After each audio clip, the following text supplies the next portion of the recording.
Et blop les Poké-auditeurs, vous êtes sur la radio Pokémon et vous suivez la chronique Talon Gâché numéro 7. Et oui déjà, c'est encore le mois Halloween sur la radio Pokémon et on va s'attaquer à un de mes Pokémon préférés de la 3ème génération, j'ai nommé Branette. Étymologiquement parlant, Branette vient de braguette, en référence à sa bouche, et à marionnette. Et pour son nom en anglais, Banette, prononcé bien à la française, il vient de Bane, et non pas le grand méchant dans Batman, mais plutôt des mots fléau et malheur, et à marionnette pour celui-ci aussi. Le T-Spectre, il bénéficie des talents Insomnia qui l'empêche de dormir, Fouille qui permet de connaître l'objet du Pokémon en face, et non pas d'avoir des prix chez la foire Fouille. Qu'est-ce que je raconte ? Et il dispose d'un talent caché, Corps Maudit, qui donne 30% de chance de bloquer une attaque directe que Branette se prendrait, s'il survivait bien sûr. La version méga de la braguette la plus célèbre de Pokémon possède le talent Farceur qui pourrait très bien prendre un sacré coup en 7G vu les talents qui vont contrer les attaques prioritaires. On pense à Corps Coloré de Denticris ou encore Prestance Royale de Sucrène par exemple.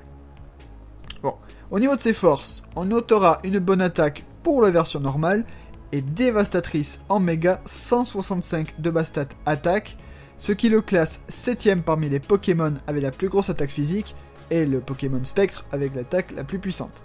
Son type Spectre, oui, donc, lui permet de contrer les utilisateurs de tout rapide. Il a un accès à deux priorités qui sont Ombre Portée et coup bas. Son move pool reste assez varié. Un accès à Sabotage qui peut faire de lourds dégâts.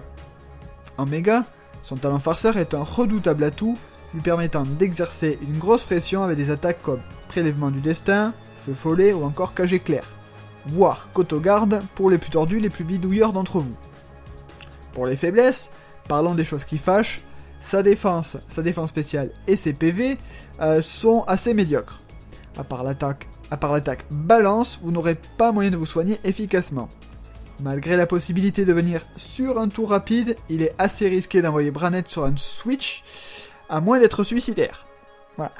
Sa vitesse n'est pas non plus fabuleuse. 65 de base stat en normal et 75 en version méga, pas terrible pour un Pokémon avec une telle attaque. Des Pokémon comme Mastouf et Ursaring peuvent embêter Branette en PU. Parlons du premier set, et ce sera un set non méga, conçu pour le format PU, le tiers qui regroupe les Pokémon les moins joués, potentiellement les moins forts en stratégie. Un set mixed offensif avec les attaques Griffombre, coup bas, éclat magique et sabotage. Un investissement de 240 en attaque, 40 en attaque spéciale pour 2 HKO Vosturno avec éclat magique après les PDR, et 220 en vitesse pour dépasser Scalpion. Attention cependant au coup bas. Une nature qui augmente son attaque et sacrifie sa défense spéciale. Mauvais, n'y voyez pas un signe. Une orbe vie pour maximiser les dégâts. Et pour accompagner ce petit Branette, j'ai opté pour une armada plutôt offensive, avec un de mes pokés du moment, qui est Feuilloutant avec l'attaque Provoque, qui est aussi Tempête Verte, Sabotage et Détri Canon.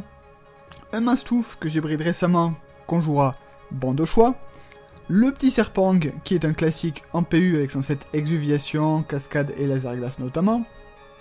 Un petit Métamorphe Scarf qui passe dans tous les tiers, qu'on connaît tous pour son rôle de Revenge Kill. Et on mettra un petit Kadabra, bon, qui est fragile, mais qui fait des trous. La team globalement est assez cool. Le deuxième Branette dont je vais vous parler se joue en version méga, au format RU. Un set purement offensif avec les attaques Griffombre, Ombre Portée, Sabotage et un petit Feu Follet prioritaire pour agacer les sweepers physiques. Vous pouvez opter pour un Prélèvement du Destin à la place de Griffombre si vous sentez la fin approcher. Niveau investissement, une attaque au max, 252, 228 en PV pour tenir un peu quelques attaques, et 28 en vitesse pour dépasser un Moyade et lui faire sentir passer un petit Sabotage.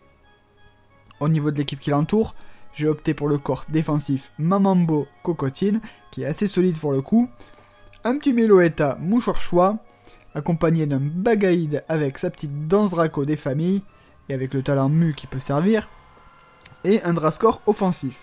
Cette équipe est tout aussi sympathique à jouer. Et le troisième set, le set du troll. Bonjour, il est là, voilà. On prend les mêmes et on recommence, sauf que cette fois, le set de Branette va changer. Vous ne rêvez pas, vous avez bien lu sur l'écran. Onde folie, cage éclair, prélèvement du destin et griffombre. De quoi semer le doute chez l'adversaire, à défaut d'être compétitif. C'est un set assez rigolo et qui risque d'augmenter la production de sel de votre adversaire s'il n'est pas prêt. Au niveau de l'investissement, pour lui, on maximisera les PV et la défense spéciale. Et on mettra un petit 4V en défense physique pour la forme. Sa nature sera, du coup, prudent. Allez, c'est l'heure du petit bilan de Branette. Donc Branette, vous aurez très peu de chances de le voir en overuse, du moins pas en 6ème génération. La grande présence de Flambuzard vous ferait immanquablement du mal au vu de votre défense incroyablement faible. Niveau type spectre, vous êtes surclassé par 2 Pokémon, Ectoplasma et Mégaténifix.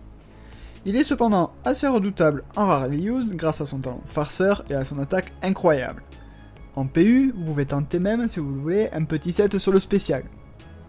Mega Branette va très sûrement perdre de son intérêt, son talent farceur risquant de se faire contrer par les nouveaux talents de 7ème génération, comme je l'ai dit précédemment.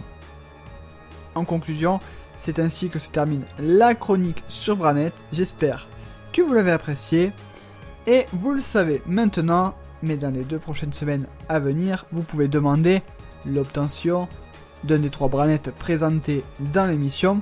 Promis, ils ne viendront pas vous hanter dans la nuit. Promis, juré, craché. N'hésite pas à t'abonner à la radio Pokémon pour ne pas louper les sorties de tous les chroniqueurs de la chaîne, et à faire un petit tour si tu as quelques minutes à perdre sur la mienne. De même si vous avez Twitter, @Radio Pokémon RP et @Danimasta si vous voulez nous suivre. Avant de nous quitter, j'en profite pour vous annoncer que j'arrête la chronique Talon Gâché, mais rassurez-vous, un nouveau stratège, et bien plus talentueux que moi, va prendre le relais, mais je ne vous en dis pas plus. En tout cas, vous ne serez pas déçus, je vous le garantis. J'ai été ravi de vous présenter tous ces Pokémon, et réciproquement, j'espère vous avoir fait changer d'avis sur certains Pokémon rarement mis en valeur. Malgré tout, mon aventure continue sur la radio Pokémon, et ma nouvelle chronique apparaîtra d'ici quelques semaines. Là aussi, je laisse le mystère planer. Bref, je vous dis donc à bientôt sur la radio Pokémon. Je vous fais des bisous. C'était Danimasta, votre serviteur et maître pour Talent Gâché. Je rends l'antenne les gens Mickey. À vous les studios, mon bateau. Ciao.